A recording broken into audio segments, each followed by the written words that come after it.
नमस्कार। सुनो कहानी चैनल में आपका स्वागत है। पेश है मेरे ही द्वारा लिखी कहानी हे नारी तुम धन्य हो। जब से लॉकडाउन हुआ है नाक में दम कर रखा है, खा खा कर फैलते जा रहे हो, पर मजाल कि कोई चीज़ इधर से उधर की हो। अरे मैं पूछती हूँ कि सारे घर के कामों का क्या मैंने ही ठेका ले रखा है?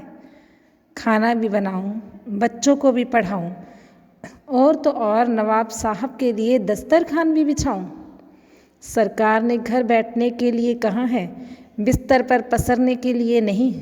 क्या मैं नहीं थकती? सारा दिन मोबाइल लेकर बैठे रहते हो जैसे प्रधानमंत्री के सलाहकार होते हो।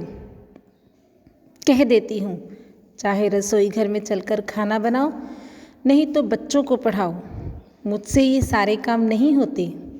कहने की आवश्यकता नहीं कि ये शब्द किसने किसको कहे, फिर भी बता ही देते हैं कि ये मधुर वचन हमारी श्रीमती जी ने हमसे कहे, और ये हमें औषधि नहीं बल्कि तीर की भांति लगे। परंतु हम अब तो ऐसे तीरों के अभ्यस्त हो चुके हैं। जब हमने अपनी नज़र हमारे प्राणदाता मोबाइल फ़ोन से हटाकर श्रीमती जी की ओर डाली तो उनके बिखरे हुए बाल और थके हुए चेहरे को देखकर हमें ऐसे लगा कि सच में हमारे जैसा स्वार्थी मनुष्य इस दुनिया में कोई नहीं है। और भावों में बह गए, चूँकि श्रीमती जी द्वारा दिए गए 2 विकल्पों में से एक विकल्प चुनना था। इसीलिए हम बच्चों को पढ़ाने का काम अच्छी तरह कर सकते हैं, क्योंकि हमें पता था कि ना तो रसोई घर का काम हमारे बस का था और ना ही उस काम में धर्मपत्नी जी ने हमें कभी पास करना था। हमने भी कह दिया, ठीक है भाई, नाराज़ क्यों होती हो, हम बच्चों को पढ़ा दिया करेंगे और तुम भी कुछ समय आराम कर लिया करना। और अंदर से हम बेहद खुश थे कि इतना आसान काम लेकर जान छूटी। दूसरे ही दिन हम एक अच्छे पति बनकर बच्चों को पढ़ाने बैठ गए और हमारी भार्या आराम से दूसरे कक्ष में आराम फरमाने चली गई।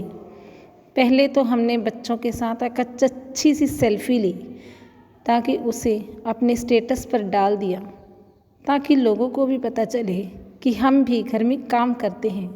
क्या नज़ारा था कि बच्चे आराम से पढ़ने लगे और हम अपने मोबाइल पर मित्रों को भेजे हुए संदेशों में आई नीली रेखा को देखने लगे, क्योंकि आजकल तो वही सच्चा मित्र है जो आपके द्वारा भेजे गए संदेश को तुरंत पढ़ लेता है और आपको अपने मोबाइल फ़ोन पर नीले रंग की सही का निशान देखकर ऐसा आश्वासन मिलता है जैसे बड़े ही मुश्किल समय में किसी अपने ने आपको कंधे पर हाथ रख दिया हो। कुछ ही देर में तीनों बच्चों की फरमाइशें शुरू हो गई। हम किसी के लिए पानी लाते तो किसी के लिए दूध, कोई किसी को अंगूठा चढ़ाता तो कोई मुँह। एक ने दूसरे को चिकोटी काटी तो दूसरे ने थप्पड़ जड़ दिया, तीसरा हंसने लगा। अब तो हंसने वाले की शामत आ गई। उस पर पानी गिराया गया और एक ने उसकी किताब फाड़ दी। अब तो तीनों गुत्थम गुत्था हो गए।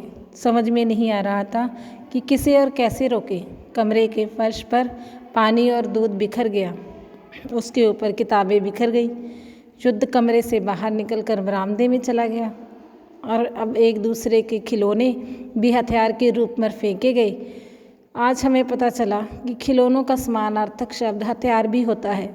रसोई घर से बर्तन भी बाहर आने लगे। हमारी एक न चली और हमने ये मान ही लिया कि हे नारी तुम धन्य हो। धन्यवाद। ये थी मेरी कहानी, हे नारी तुम धन्य हो। कृपया इसे शेयर करें और मेरे चैनल को सब्सक्राइब करें। Thank you.